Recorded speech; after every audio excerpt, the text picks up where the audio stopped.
Hello team, and welcome back to another video. And today I want to talk about being on a weight loss journey and still being able to go out and enjoy yourself, because I finished a diet phase back in beginning of June and I ate out once or twice a week. Whether it was breakfast, dinner, I still ate out, I still went to a beach club, I still even had a few drinks, and I was still able to lose 5 kilos, okay? So if you are unable to do so, it's probably because you're doing a few things wrong, and I'm going to run through it all with you today. So let's have a bit of a reflection moment. How many times have you said, oh, you know what, I'll wait to start my diet on Monday because I've got a dinner this weekend? Or I can't lose weight because I eat out too much. Or even you have a slip up and you're like, oh, you know what, I'll wait till Monday or I'll start tomorrow. We've all been there and we have all done it. So let's hold our hands up, let our guard down, and just admit to it and put it past us. And one of the biggest myths in the fitness industry is that you have to stop your social life. You have to stop doing the things that you enjoy and eating the food you enjoy and able to make progress. Now, I can admit I used to have this mentality when I was in the bodybuilding industry, but that's very different. It's very extreme, and bodybuilding is very immaculate and in terms of what you have to do, and you have to be really, really on it, because when you step on that stage, you want to know you gave it 100%. If you are just a normal person who wants to lose a bit of body fat, you can still live your life, okay? You don't need to be cutting everything out, because what's going to happen is you're going to end up going backwards, binging, and it's just going to be this never-ending cycle. So having balance is actually far more important, and it took me a long time to learn that I need this balance myself. So let's clear something up, because a lot of people think that fat loss is decided by one meal, okay? If you have this one meal off plan, you have ruined all your progress. If you drank one weekend, you have ruined all your progress. And my clients say that to me a lot, you know, they'll go out for a weekend and the weight goes up and they're like, oh, I wish I never did it because I've gained weight now. No, let's nip that in the bud right now, okay? Because that's not healthy. Fat loss isn't determined by one day on plan or off plan, okay? It's decided on the consistency over weeks and months. So in reality, if you look at the space of 1 week, okay, you have one day off. That's 6 days still good. Let's look at 8 weeks, okay? And once a week for 8 weeks, you have an off-plan meal. That's 7 days, okay, out of 56 days.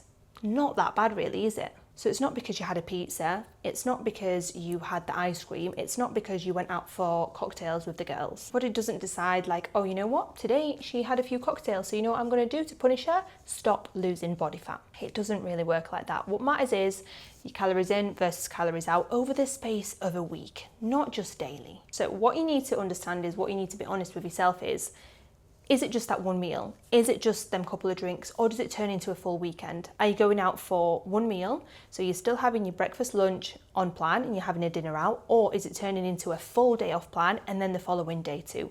Because that makes a difference. So let's look at the biggest mistake I see and the factors and habits that sabotage your fat loss. Mistake number 1 is saving all your calories. So when people bank calories, okay, it's not about saving your calories from the whole day, it's about banking an amount of calories, right? So say if you're on 2,000 calories, you are not eating all day and starving yourself until you go out for that meal, so you can have 2,000 calories in the evening, okay?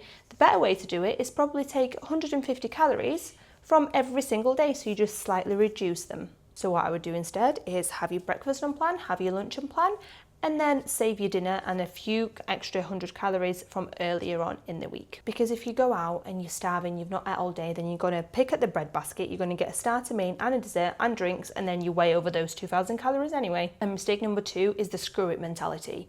You have one meal out and maybe you have a dessert that you didn't plan on having, then you're like, oh, screw it, whatever, I may as well just carry on and just start again on Monday. By Monday, you can do a lot of damage, you know that. Mistake number 3 that I used to struggle with myself, and a lot of people do, and that is switching off completely, okay? If you think that you're going to a restaurant and you can't count your calories or your macros, then there's no point in going. And I'm here to tell you, please change that mindset, okay? You need to switch off from it. And if you're somebody like me, or you're a fitness coach or knows a lot about nutrition, it is a little bit more harder because it's what you do day in, day out. And you can look at the plate and roughly calculate and estimate what is in that meal, right? But it's not healthy for nobody, so it's really important to switch off sometimes. Just be mindful.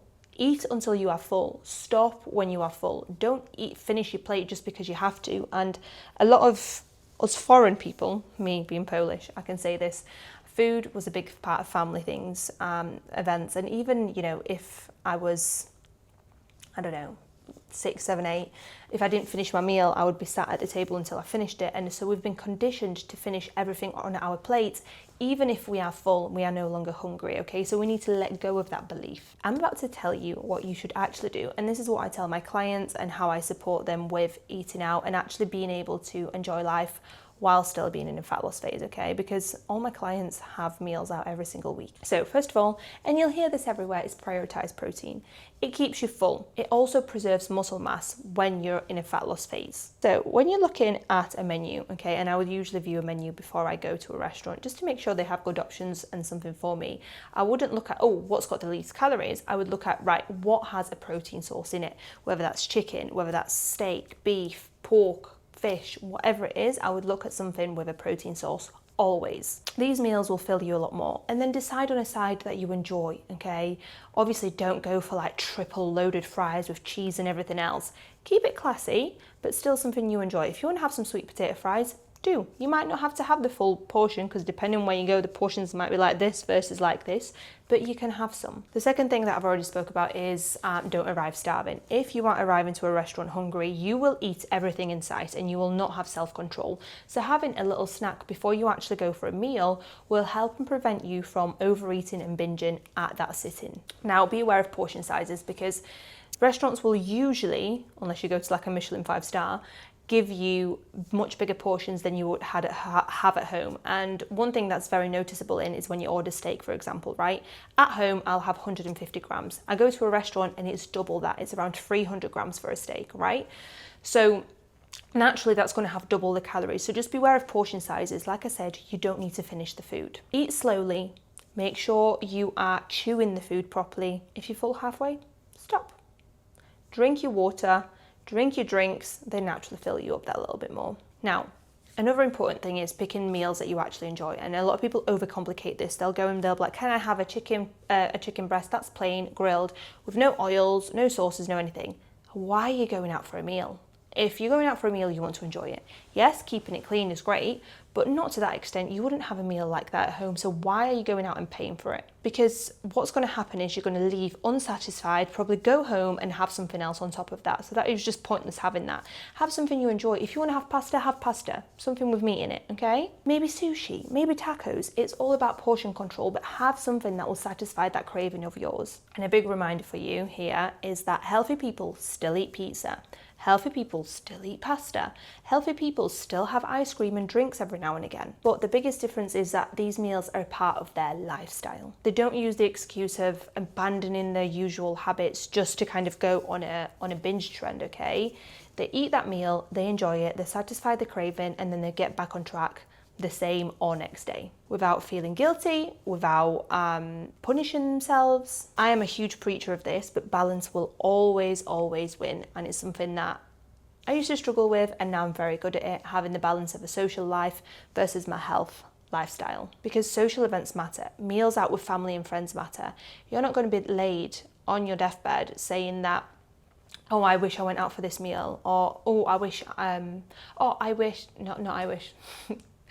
I'm so happy I had a plain chicken breast while everyone else had a bowl of pasta. Like, really? So if you've been avoiding eating out because you are scared you are not going to be able to make progress, I hope that this video has made you realise that that is not the case. Just focus on your habits across the week, focus on prioritising protein, focus on the 90-10 rule, okay? 90% of the time you're good, 10% you sin a little bit and you eat the things that you enjoy. So if you've enjoyed this video, make sure you thumbs up it, comment any questions that you might have, subscribe for weekly educational videos, and you can always visit my Instagram at Domblonska or my website herhealthcoaching.co, and I'll see you next week.